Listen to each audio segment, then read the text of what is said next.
Patrimonio. And Patrimonio fronting. Bagsak si Alvin Patrimonio. And this is a physical ball game, Dr. J.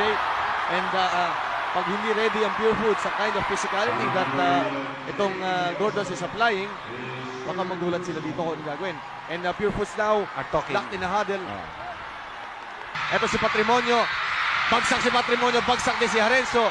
And Harenzo will be slapped with a deliberate foul with 10 and 48 in the first quarter. Well, Harencio, I think, went for the ball. No? In fairness to him, he went for the ball. He was way behind. He went for the ball and he made sure that Alvin was not, well, in this case, nagkabitawan silang dalawa. Ito si Patrimonio. Patrimonio also missing. Ando si Marlon Sino Palpal. Ito si Jericho Dinero. Wala ang tira. Paul David finally hawak ang bola. At foul ang itatawag. Dalawang manlalaro. Kapwa nakahiga. And Patrimonio, or is it on Aquino? Patrimonio has just been slapped with a foul, a loose ball foul on Alvin.